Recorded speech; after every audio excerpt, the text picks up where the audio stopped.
নমস্কার বন্ধুরা, আজ বিজয়া দশমী, তাই সকলকে বিজয়া দশমীর প্রীতি শুভেচ্ছা ও আন্তরিক অভিনন্দন। আজ আমরা করব কি মজা। বিজয়া দশমীতে লোকে কী করে মজা করে, আমিও করবো আজকে মজা। তো মজা করার জন্য আজকে আমি যাচ্ছি শ্রীরামপুরে, সন্দীপনের বাড়ি, আমার বন্ধুর বাড়ি ওখানে থাকে। ওখানে যাব, ঘুরবো, মজা করব, আর ঘুরে দেখবো আশপাশের যে সুন্দর সুন্দর জায়গাগুলো আছে। তাই যাওয়া যাক শ্রীরামপুরে, সন্দীপনের বাড়ি।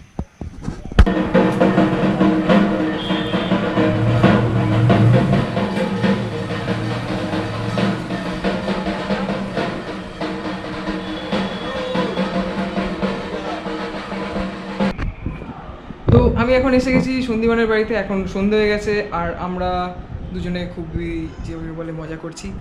আর আর কিছু করার নেই আপাতত, যা হবে কালকে আমরা এখানে ঘুরে দেখবো আর একটু সিনেমা দেখছি, আড্ডা মারছি। ঠিক আছে, দেখা হচ্ছে কালকে।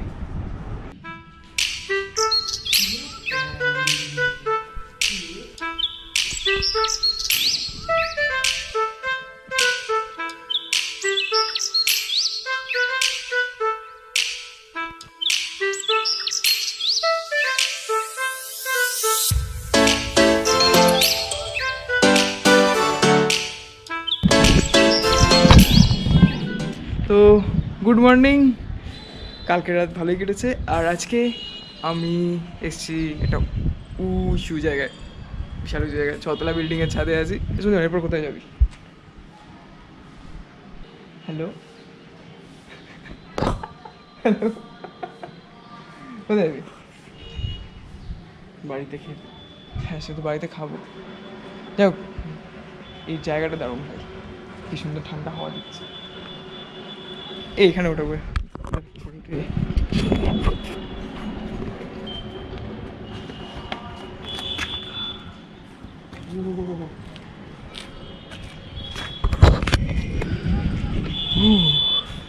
পুরো শ্রীরামপুর দেখা যাচ্ছে এখান দিয়ে।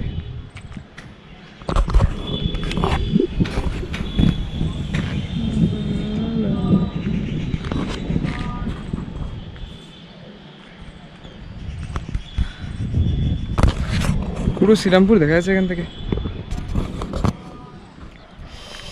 তো এরপর আমরা টিফিন করব, টিফিন করে দেখি কোথাও যদি ঘুরতে যাওয়া যায়।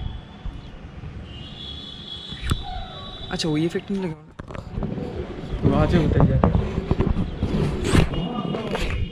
তো আমাদের খাওয়া দাওয়া শেষ করে আমরা ঘুরতে চলে এসেছি। আর এখন এসে গেছি শ্রীরামপুরে 400 বছরের পুরনো একটা মন্দির, রাধা বল্লভ জিউর মন্দির। তো ঘুরে দেখা যাক জায়গাটা।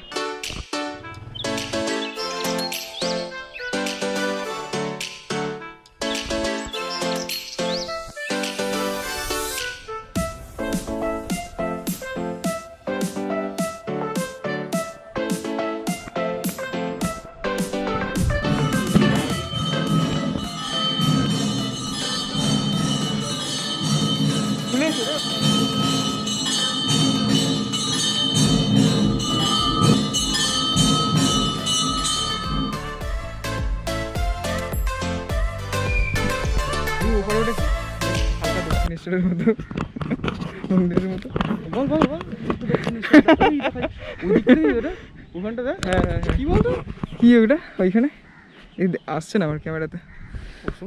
এমনিতে ছোট না, হ্যাঁ ছোট, আসবে না। এখন আমরা এসে গেছি শ্রীরামপুর শ্মশানঘাটের এখানে, আর জেটি তৈরি হচ্ছে, তার উপর আমরা হাঁটছি। পিছনে কি একটা মন্দির আছে, সামনে যাওয়া ঠিক হবে? ও, পুরো নদীর মাঝখানে আছি মনে হচ্ছে। এইদিকে দেখাচ্ছি জায়গাটা, এইদিকে পুরো চড়া পড়ছে, মানে পুরো নদীর মাঝখানেই আছি এক প্রকার।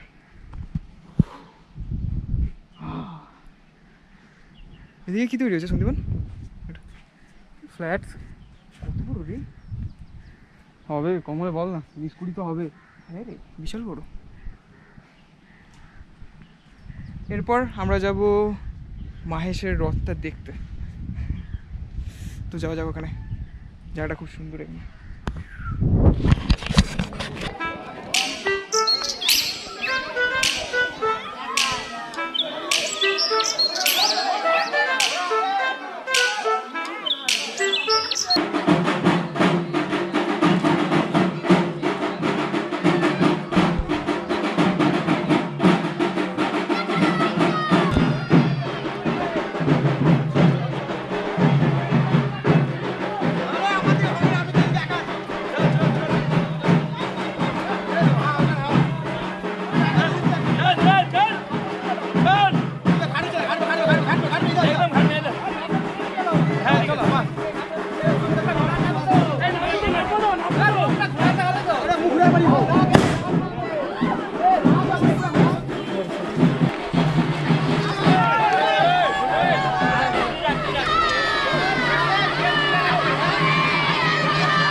যাই হোক, আমরা যাবো যাবো করে ঠিক করেছিলাম, আর এই মাত্র একটা ঠাকুর ভাসান দেখা হয়ে গেল। রাখ আমাদের ভালো বলছেন। তাহলে এরপর আমরা যাবো মহেশের রথ দেখবো, দিয়ে সন্ধ্যেবেলা বাড়িতে খাবো, দিয়ে বাড়ি করবো। চল যাওয়া যাক। মহেশের রথ দেখবো, মাহেশের রথ দেখবো, এরপর আমরা মাহেশের রথ দেখবো, দিয়ে বাড়ি যাবো।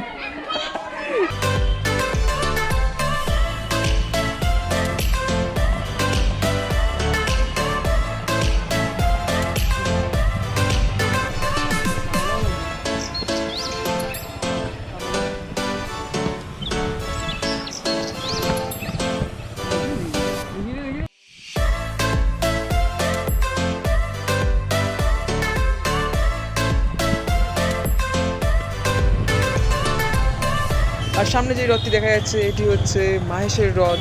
50 ফুট উচ্চতা বিশিষ্ট এই রথটির ওজন প্রায় 125 টন। আর এই রথটি বয়স 129 বছর। 1396 খ্রিস্টাব্দ থেকে শ্রীরামপুরে মাহেশের রথযাত্রা এখনও অনুষ্ঠিত হয়ে আসছে। এর মাহেশের রথযাত্রা ভারতের দ্বিতীয় প্রাচীনতম এবং বাংলার প্রাচীনতম রথ উৎসব। এখন আমরা এসে গেছি জগন্নাথের মাসিরবাড়ি শ্রীরামপুরে, অনেক পুরনো মন্দির। জায়গাটা দেখে নিই।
তো এখন সন্ধ্যেবেলা বাড়িতে এসে খাওয়া দাওয়া করে পুরো রেডি হয়ে গেছি। এবার সময় হয়েছে বাড়ি ফেরার। তাই দেখো, ভালো মাংস ভাত টাত খেয়েছি, খুব মজা হয়েছে। আবার মনে হয় পরের বছর আসবো। এছাড়া ক্যামেরার সামনে আসে না। তাহলে এখন যাওয়া যাক বাড়িতে। টাটা। বাড়িতে দেখা হচ্ছে। টাটা। তো এখন এসে গেছি আমার মা বাড়িতে। কালকে ভিডিও বানানো, মানে ভিডিও সব এডিট করে দিয়ে মা বাড়িতে এসেছিলাম। তো কিছুক্ষণ পরে ভিডিও আপলোড করব। যদি ভিডিওটা ভালো লেগে থাকে তো লাইক, শেয়ার আর সাবস্ক্রাইব করতে ভুলবেন না। আর যে জায়গাগুলোতে গেছিলাম সেই জায়গাগুলোর লোকেশান আমি নিচে ডেসক্রিপশানে দিয়ে দেবো। দেখা হচ্ছে পরের ভিডিওতে। Bye bye. আর সুস্থ থাকুন, ভালো থাকুন, সুরক্ষিত থাকুন।